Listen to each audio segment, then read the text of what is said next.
Hi, everyone, for joining. My name is Adam Klasfeld from All Rise News, and a special guest today is Attorney General Rob Bonta of the great state of California.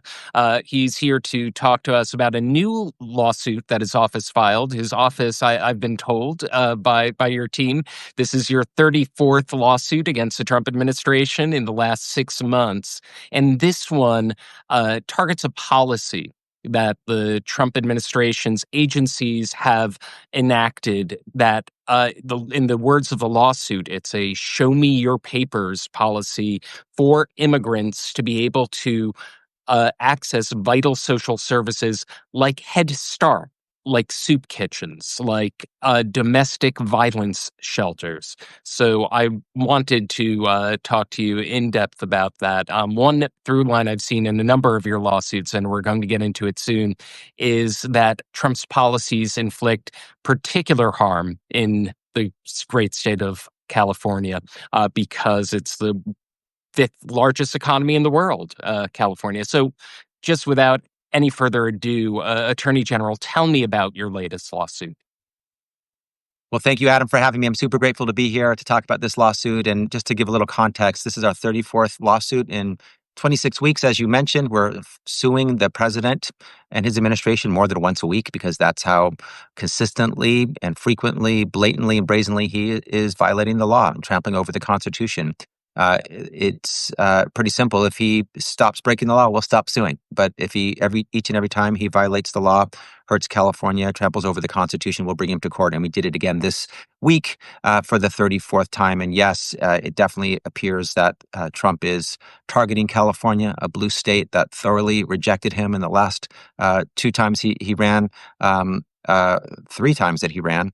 And for some reason, that seems like something he has a hard time accepting and has targeted us in LA as well with respect to putting military on the ground. But this lawsuit violates the law for sure, the Constitution, and a part of the federal law called the Administrative Procedures Act with its cruel approach that is unprecedented. It hasn't happened in 40 years across both Republican and Democratic administrations. There are certain safety net services, emergency services where a policy decision has been made by Congress that the immigration status should not be inquired about because we're all better off when these services are provided. Things like Head Start, things like access to homeless shelters and domestic violence shelters, things like access to food banks and soup kitchens, things like access to rehabilitation centers where folks who are dealing with mental illness or drug addiction probably aren't going to have their proof of citizenship available to them. And it's better to just provide these services to folks rather than check their papers, as we've said in our complaint. So we believe this is cruel. This is definitely a policy that will hurt both undocumented folks as well as those who are documented, who will be, who are lawfully present, who are entitled to all services, but will be chilled or won't have their papers available. And certainly this is unlawful. This is the executive branch trying to seize power that it doesn't have, seize power from Congress, seize power without going through the appropriate pathways like the Administrative Procedures Act, do things in violation of the U.S. Constitution. So California has a lot at stake here. Over 80,000 children and families across nearly 2,000 sites have relied on Head Start for the past couple of years alone. And they are left in a reeling now, unsure about who they can serve. And the populations that are very vulnerable that they do serve are at high risk. And I want to go into one of the things that you had just said, that this will affect everybody. One of the allegations of the lawsuit is that certain programs, particularly Head Start programs for children, could close down as a result of this policy. Before I go into that, I just want to read, it was just poignantly written in the lawsuit, just what is at stake here. The lawsuit says, the hungry have never needed to produce government identification to enter a soup kitchen or food bank. Parents have never needed to produce their children's citizenship or immigration records before enrolling them in Head Start. Those suffering from substance abuse disorders have never needed to bring their passports to a rehabilitation clinic. People facing homelessness or domestic violence have never needed proof of immigration status to walk into a shelter. For the first time, millions of people are now facing a new demand before they can access the nation's most essential programs. Show me your papers. This is not America, and it is not the law. That is directly from the lawsuit. I wanted you to unpack just how this affects everyone. As the lawsuit alleges, if, as a result of this, certain Head Start programs in California can shut down. Walk me through that. Yeah, and thank you for reading that paragraph word for word. I think it's our second or one of our opening paragraphs, and it frames the whole issue and what's at stake and how unprecedented this is, and how cruel and unlawful it is. These programs for years, often funded by block grant programs, have served everyone who walks through the door who's in need. These safety net services, emergency services, and right now the federal government has sown chaos, confusion.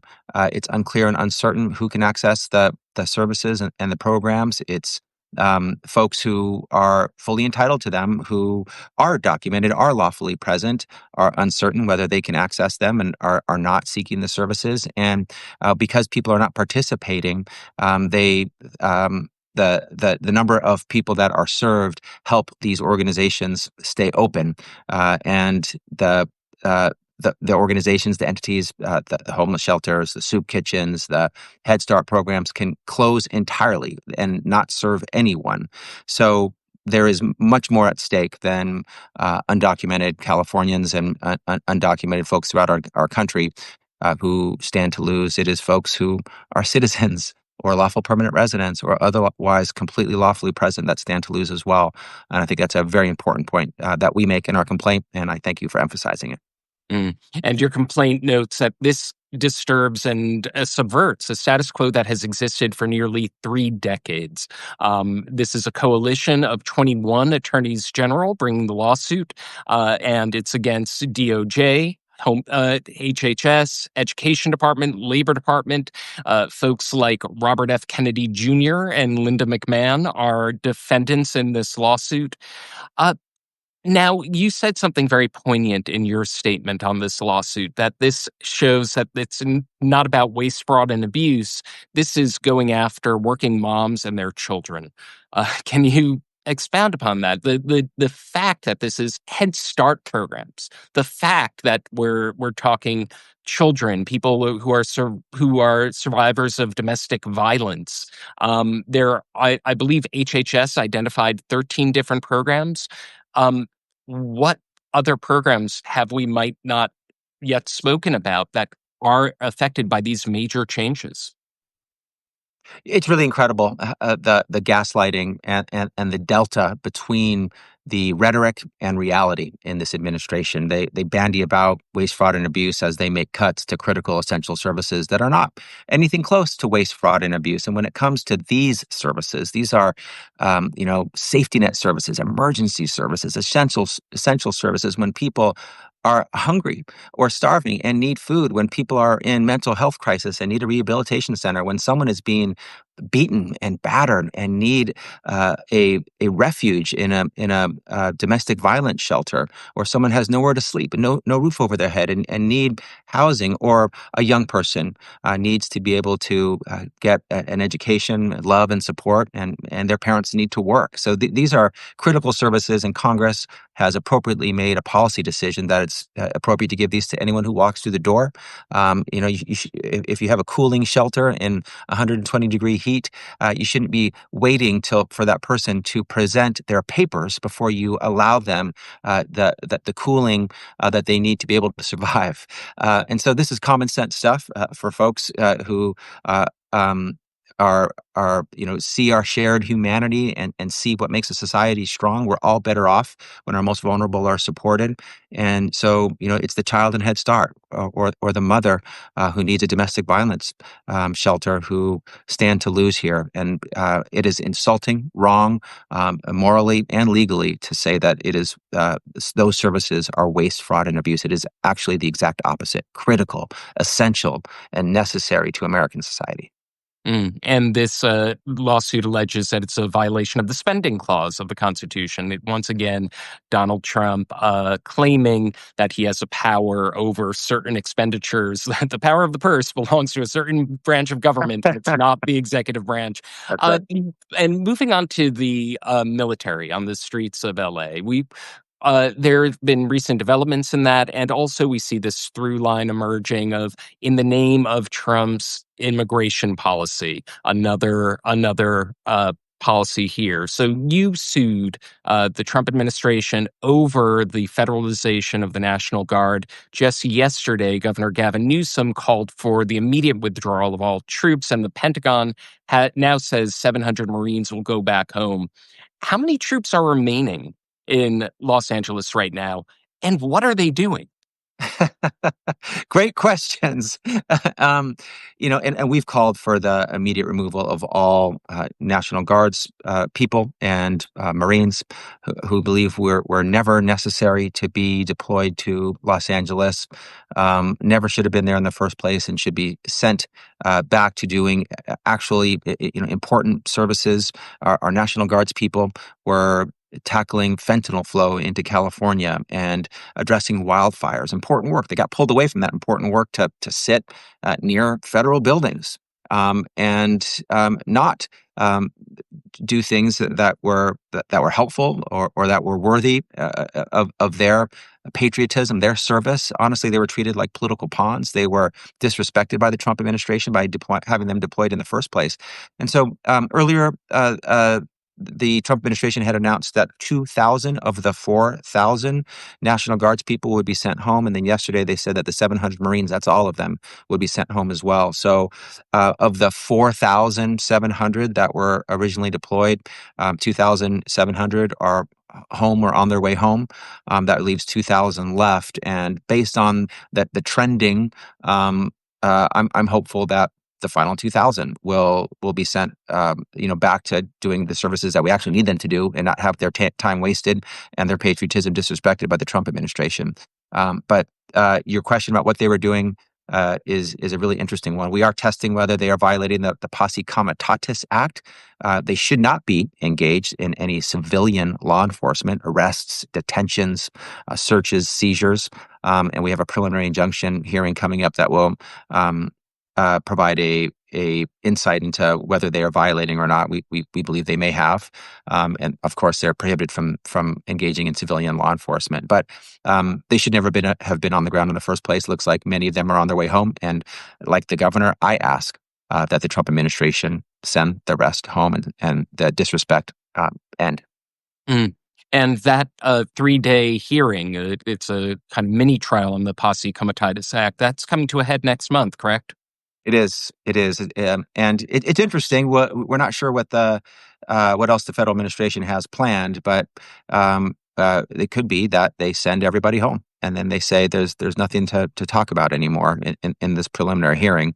We do believe that all the military on the ground in LA should be sent home. Again, never should have been there in the first place. But we have a hearing. We're prepared. We're ready to make our arguments and seek our preliminary injunction. And you had mentioned that the National Guard could be put to good use fighting wildfires. It is now wildfire season in California, is it not? It is. And unfortunately, we have really hot spots like now, the summer, but we also have wildfires, unfortunately, year round as well. And this was really a president who was playing games and was performative and was moving patriots who signed up to serve their country to LA for his own political gain. We understood from some of the reporting and investigational information that was shared that some of them were wondering why they were there. We're not sure why, and questioned the purpose. But of course, they will follow orders and do what they're asked. But it was wrong to send them there, and grateful that some of them are being sent to tackle wildfires and fight fentanyl trafficking. Mm-hmm. So we started out with 4,700. Now, after these two announcements, it should be moving down to 2,000. And for the time being, they're still guarding federal buildings where there is no longer civil unrest. I mean, by the time they arrived on the Sunday that the National Guard arrived in LA, they came to peaceful streets, quiet streets. As we have always indicated, local law enforcement had everything under control. Were there agitators? Was there some flare-ups? Were there some criminal acts? Of course. And that happens, unfortunately, often in peaceful protests. There are agitators who use the cover of the protest to engage in unlawful acts, and they should be held accountable, as they were, by the largest sheriff's department in the nation, the LA Sheriff's Department, and the third largest police department in the nation, the LAPD, and as necessary mutual aid. So local law enforcement had things under control, and the National Guard, when they were deployed, in the Marines, were supposed to be protecting federal property, personnel, and functions. And to your question, it's hard to understand what they were doing that was really adding any value, and possibly they were involved in unlawful violations of the Posse Comitatus Act. That's what our preliminary injunction hearing will reveal. And one point that you have made in your lawsuit, and that I have made time and again on All Rise News, the order that initiated this whole thing, there's no time or geographic limitations, correct?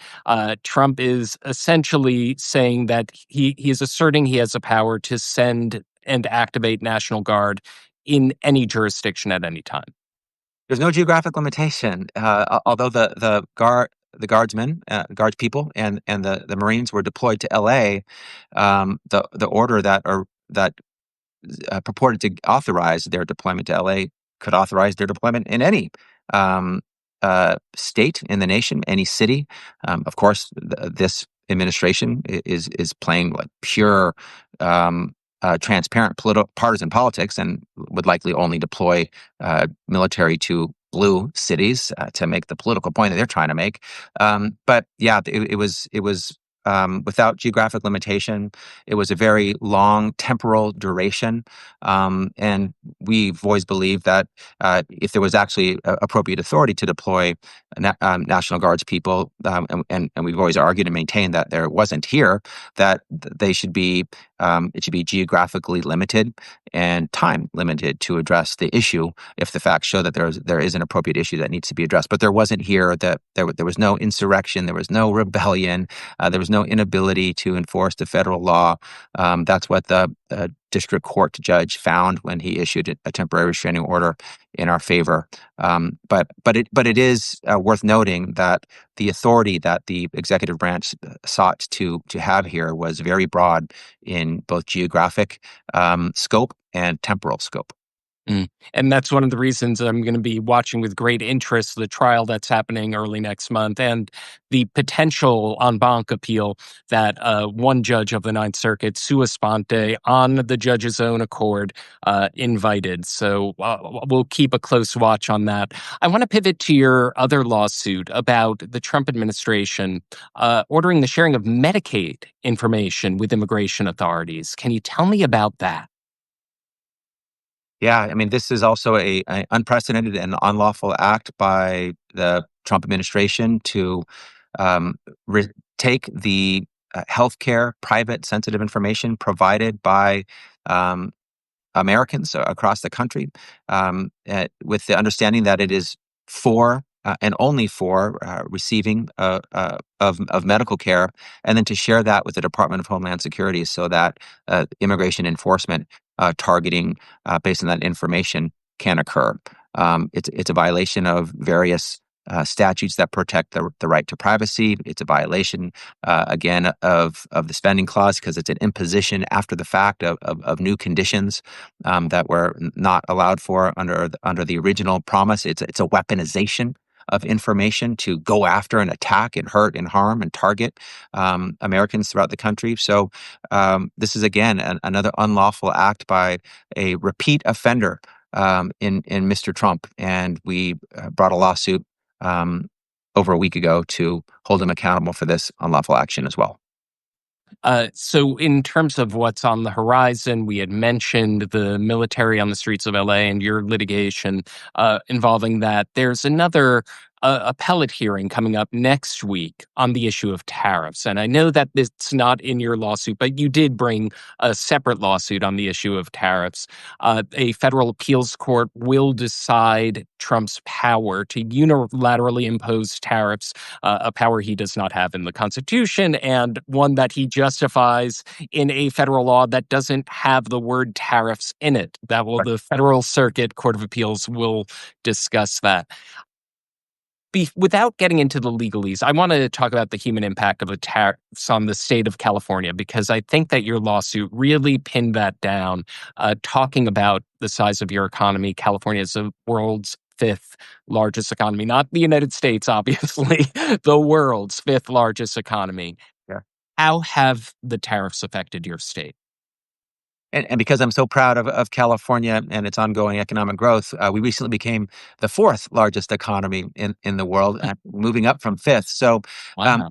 because of our outsized economic power and economy, the tariffs have an outsized impact on us, which is why California brought the first lawsuit challenging these tariffs, which are tariffs against every single trading partner that America has, including some of our biggest: Mexico, Canada, China, and cites to a statute, as you mentioned, that has never been used to impose tariffs before by any president, and doesn't mention the word tariffs once. So we believe that these tariffs were imposed without authorization, but the impact on California is enormous. We are the largest state in the nation. As mentioned, the fourth largest economy in the world, the biggest importer of any state, the second largest exporter, the largest exporter of agricultural goods, the biggest manufacturer. And so we're seeing costs going up. We're seeing jobs being lost. We're seeing the inability to, because of the uncertainty and the unpredictability for companies and businesses, mom and pops, to be able to do long-term budgeting and planning, to be able to do capital investments, to grow and expand. It is chaotic and confusing. And what businesses want, as you know, is certainty, predictability. And this is the opposite. These sort of on and off again, toggling back and forth tariffs. They're imposed. They're being delayed. They're increasing. Makes it impossible for businesses and for the California government as well, who works with different vendors. Our costs are going up. So we're impacted. Tax revenue is going down because the economy is hurt. And this is a president who said he was going to lower costs on day one, and was supposed to be a president that was supposed to be good for the economy, but his own intentional, deliberate actions have raised costs and harmed the economy. When the tariffs were imposed, it was led to the two worst days in the history of the U.S. stock market. And, billions of dollars in economic output stand to be lost, and thousands of jobs throughout California and the United States. So massive impact on America, massive impact on California, and all with no authority to impose these tariffs. So we've yet again taken the Trump administration to court to stop his unlawful conduct. Congratulations on the ascension of California's economy. I believe it was in the lawsuit fifth, and so that's how recently California has risen. So good work to the Golden State. Just to put things in a kind of broad perspective here, we started out our conversation talking about this 21 Attorney General coalition. There have been a number of lawsuits like that across the country, where attorneys general are banding together and fighting a number of illegal and unconstitutional actions. And we're seeing very often this breaking down, unfortunately, from bipartisan affiliation, that it's the Democratic AGs who are defending these public programs. And in your experience, have any Republican attorneys general been receptive to what issues have crossed those boundaries where they say, you know what, we're going to protect the economy, our local economies, from tariffs? Has there been any willingness? Not once. Not once has any Republican attorney general decided that they will stand up for their constituents in their state when federal funding that is owed to their state is withheld, or the rights and freedoms and constitutional protections of their people are attacked, like when there's been an attack on birthright citizenship, or the fundamental right to vote, the right from which all other rights flow. Never once. And it is cowardly and craven and feckless, and very unfortunate for the constituents in red states who deserve better. Americans shouldn't only have their constitutional rights protected or the federal funding that they are owed come to them if they have a attorney general who has the courage to stand up for their rights. They deserve better. And so those attorneys general in those red states who have done nothing and sat on their hands while the rights of their people are trampled over and the funding pulled away, are going to have to answer to their constituents at some point. I will say, in some states, in 2 states where there is a Republican attorney general but a Democratic governor, the governor has signed up with us on our cases, specifically. Governor Shapiro in Pennsylvania, Governor Beshear in Kentucky, and we're grateful to have them join our cases and work in partnership. But unfortunately, it's been very partisan. And with the new ruling about universal injunctions in the CASA case, which requires that the parties who sue get complete relief. These Republican AGs are not going to be able to draft on and benefit from our lawsuits. My theory is that they've been secretly happy that we've been suing because they've benefited when we've stopped, for example, $3 trillion worth of federal funding from being withheld unlawfully and unconstitutionally. They benefited. They got the funding. We did the work as Democratic attorneys general, but they can no longer benefit from our work. They'll have to go fight for their own states themselves, and that'll put them to a tough test because seemingly their loyalty to Trump overrides their commitment to their constituents and has allowed them to have their rights violated and critical funding pulled away. You had mentioned the Supreme Court's decision reining in nationwide injunction. Just to be clear, with your latest lawsuit, because it's an Administrative Procedure Act case, if you win, there's a very real possibility that the policy can be voided nationwide, that this particular lawsuit, you can potentially, if successful, void the policy universally. Is that correct? We believe so. If the Administrative Procedures Act wasn't followed, the notice and comment, the consideration of reliance interests, the reasonable articulation of the justifying the action, then the action should be null and void. And while we are the parties, and we make that point, the null and void action shouldn't be null and void only as to the states that are bringing the lawsuit. It's null and void in its entirety. So yes.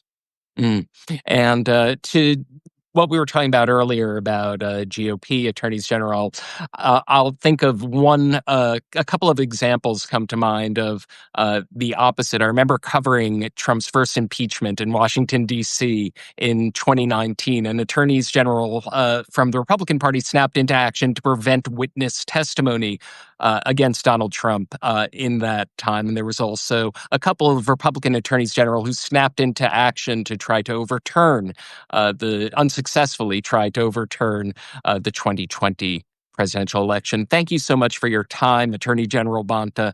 I want to end on a note that I frequently end on with All Rise News. Part of our editorial mission, beyond giving the landscape of legal cases, is to have readers and viewers be empowered by the news and think of what they can do and not just look at these as abstract court battles that they're waiting for the outcome of. Your latest lawsuit talks about the dire straits that a lot of these organizations may be in from this Trump administration policies. What types of organizations need support across the country at a time like this? The organizations that have been on the ground, that have been, earned trust and serve communities that are vulnerable, that serve our immigrant communities, that serve our hungry, that serve our sick, that run our domestic violence shelters and homeless shelters. I've always believed our society should be judged by how we treat our most vulnerable, our seniors, our children, our poor, our sick, and organizations that are serving them deserve support. They are being treated with contempt by this administration, who is withholding and pulling back, trying to unlawfully, I'll say, funding that they need. And so if others can help them, foundations, individuals, that's fantastic. I also think those different organizations that are going to court to hold the Trump administration accountable to make sure he follows the rule of law and that we are a country of the rule of law, not of the rule of man, where no man is king, but the law is king. They deserve support. The ACLU is very involved, for example, in many important lawsuits to uphold civil rights and civil liberties. So there's a lot of folks who deserve support. But I want to end by just saying that the three C's are really important right now. The courts are important, where we can hold Trump accountable when he breaks the law. Crowds are important. People need to continue to show up and speak up and speak out and remind this president that his bosses are not his billionaire buddies or greedy corporations. They are you and me and us, the people. We will always have the first and the last word.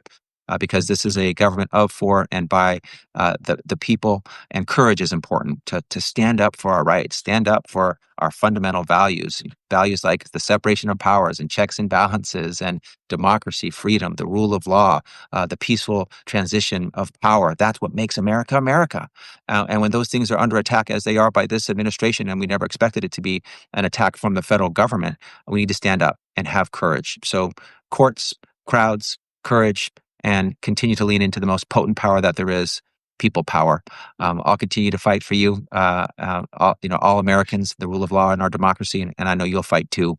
But we have to fight because democracy thrives on engagement, participation, advocacy, and dies with neglect and in the dark. So stay engaged, stay enraged, keep fighting.